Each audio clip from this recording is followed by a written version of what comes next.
Hey guys, welcome back to my channel, and it's Deb C, and the place to be, it's Deb C. Boop, boop, that's me. Boop, Deb C.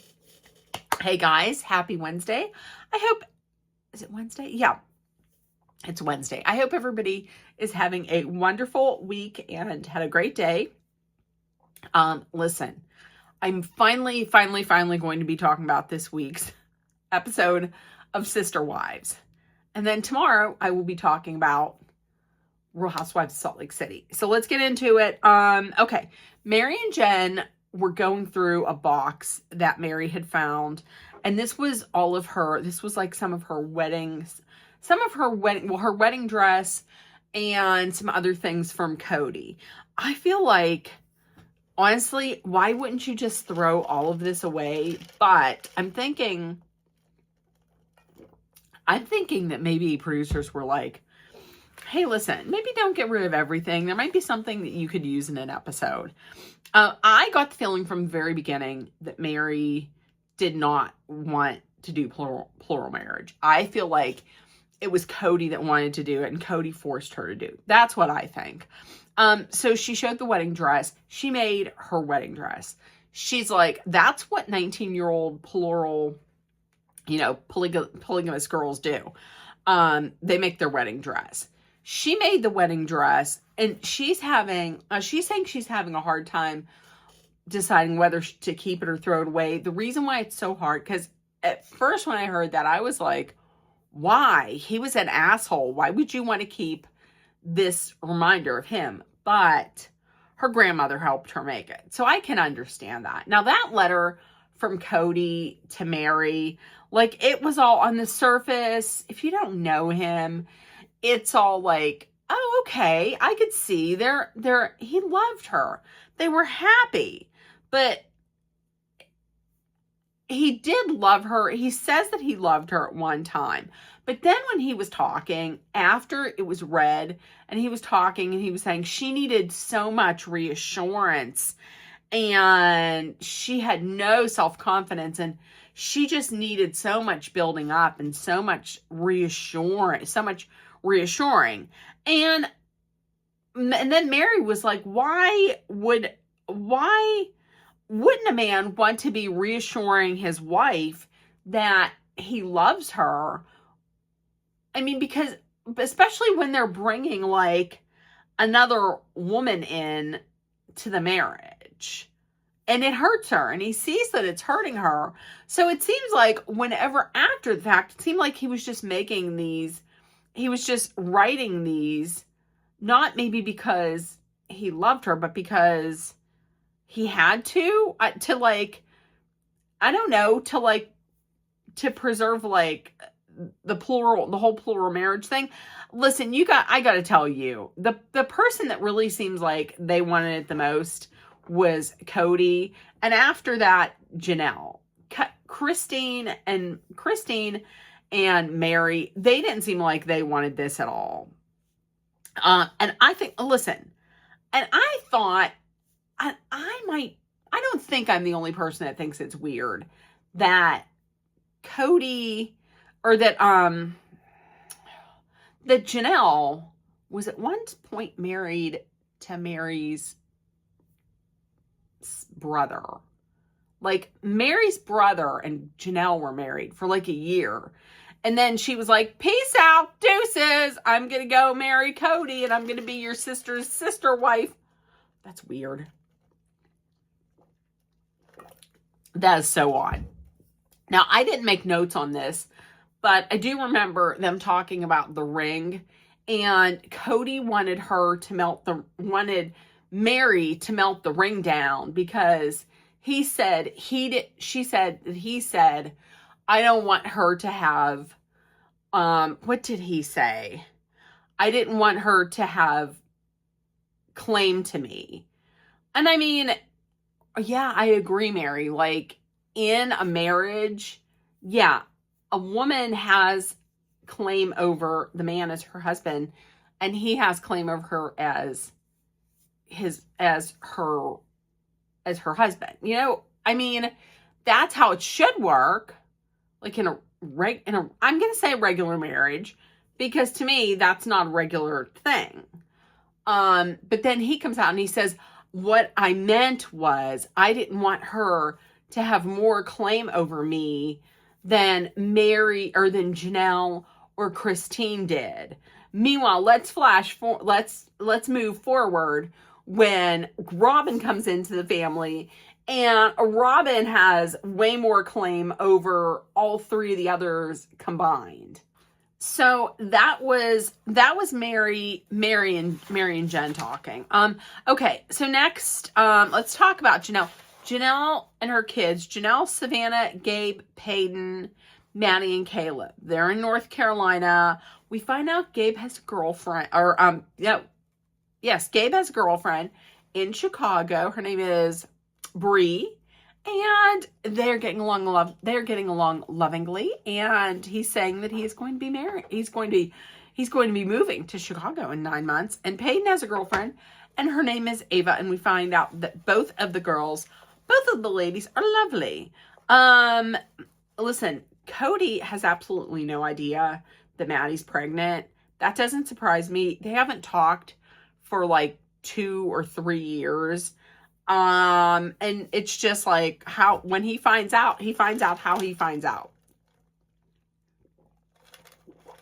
Listen, I'm going to tell you, as somebody who found out information that was supposed to be told to us by a family member, and we found out heartbreaking news on social media. It wasn't great.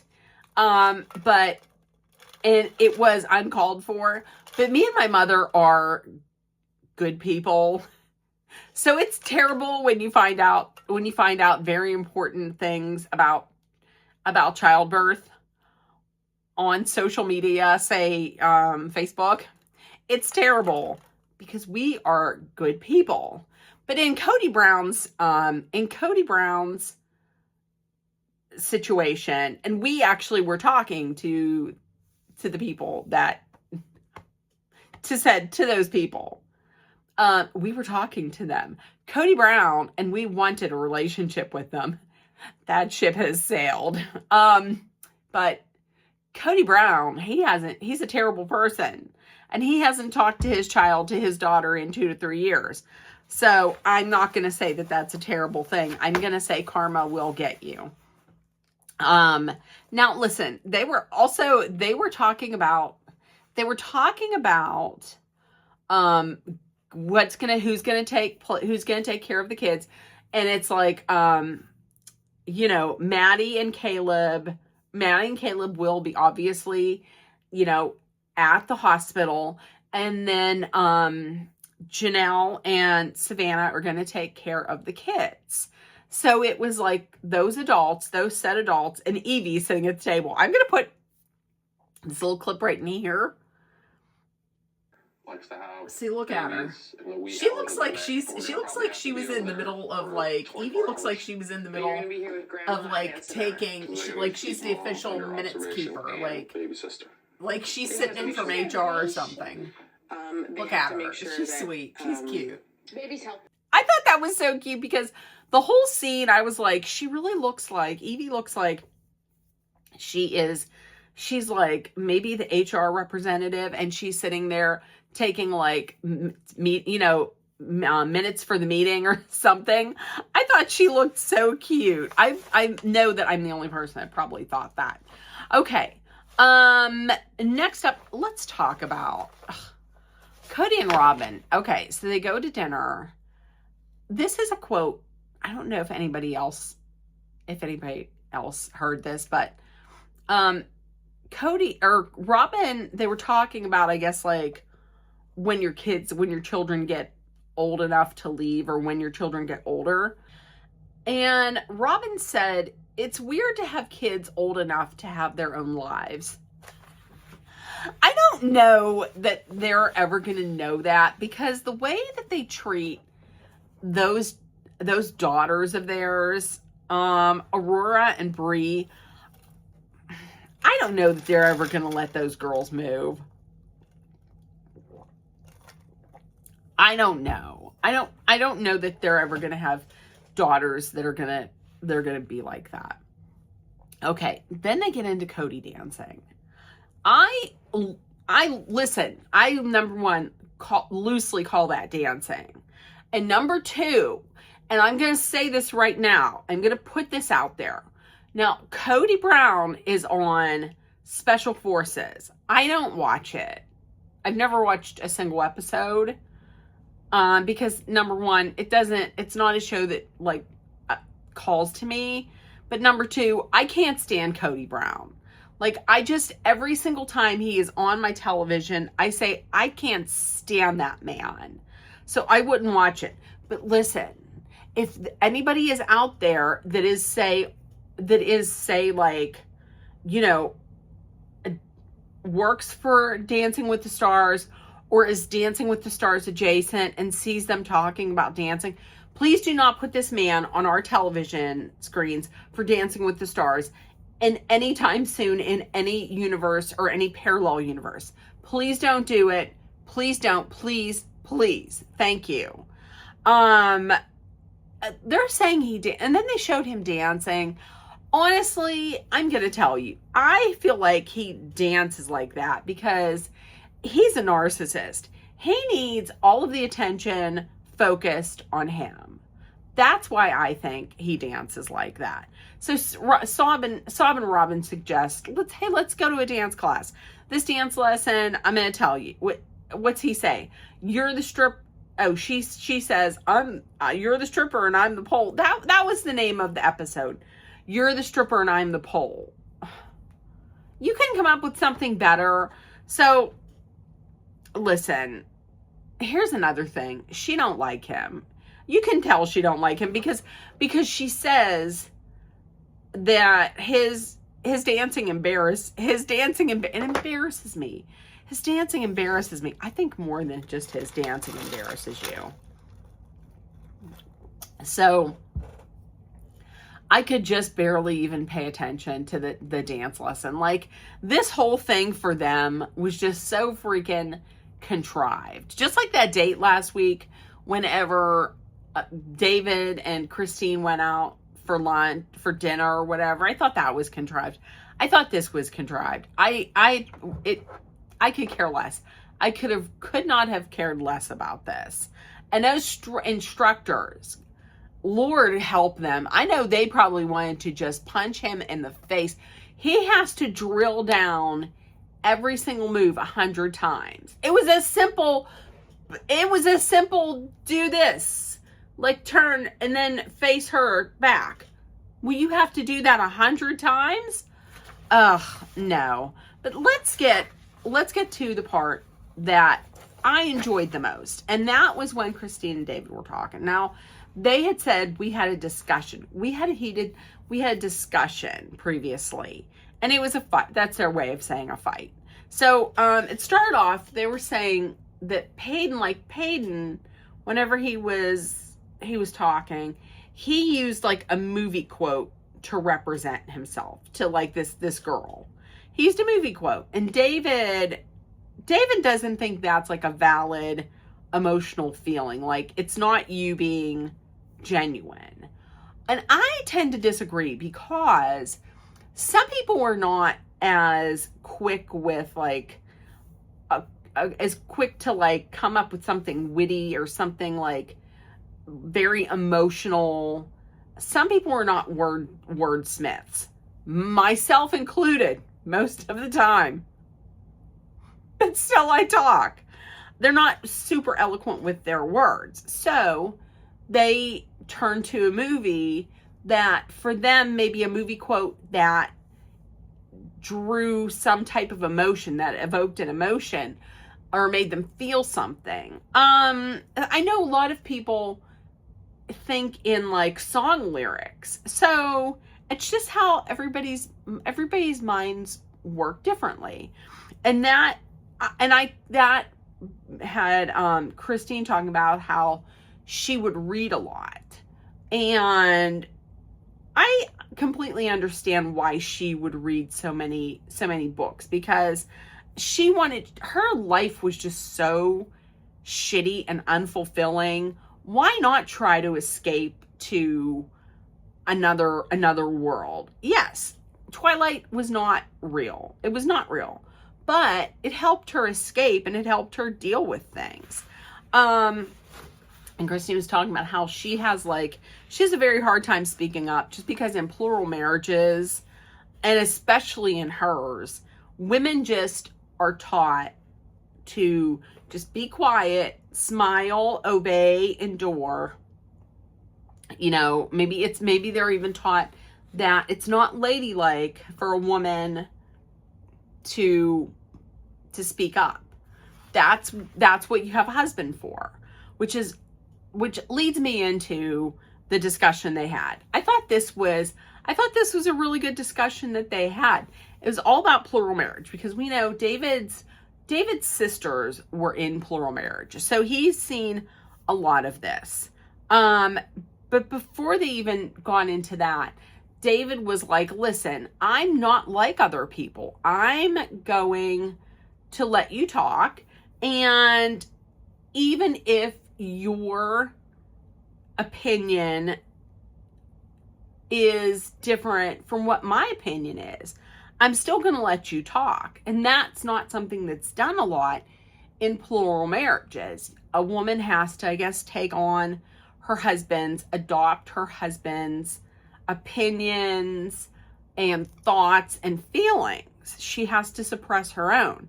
But they were saying, and Christine said, plural marriage dilutes a marriage. It doesn't strengthen it. It dilutes it, probably because it just dilutes the woman. Like, what the woman thinks or feels or has opinions on, they just wash away, and she takes on her husband's.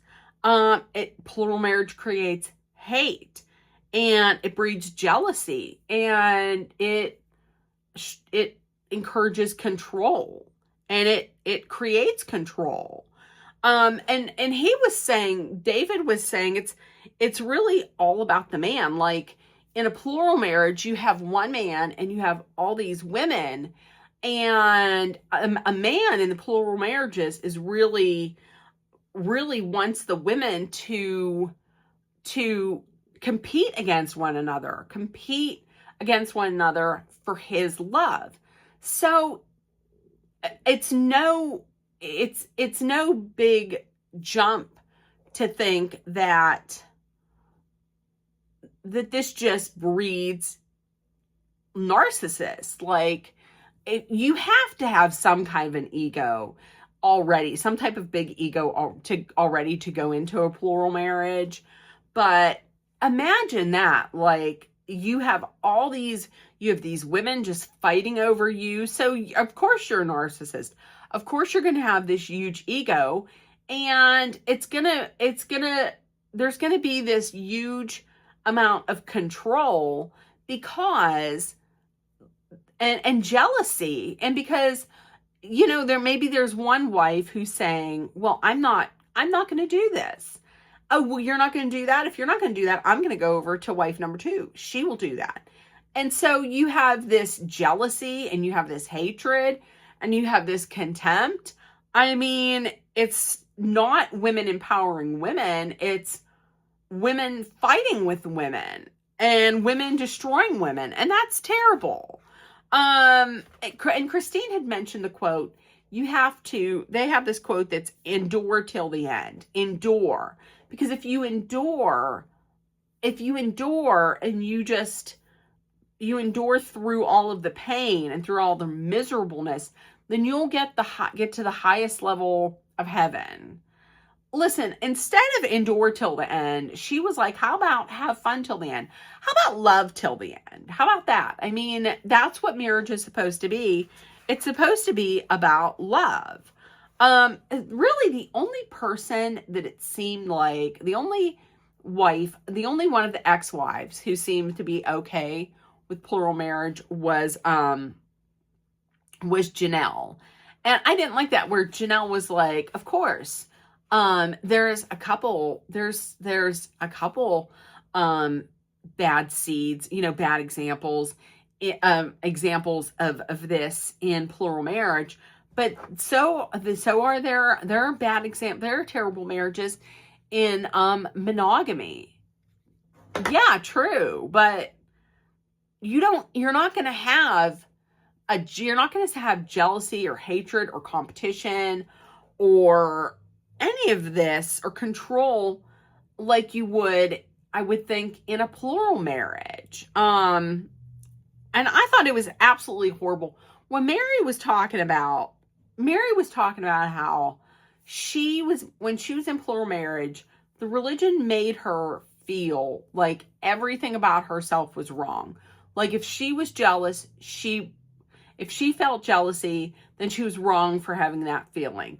Or if she didn't have she didn't have a kid, so she was wrong. Everything was wrong about her. That's not a religion or a marriage I would want to be in, where everything that I do is then thrown in my face as being wrong.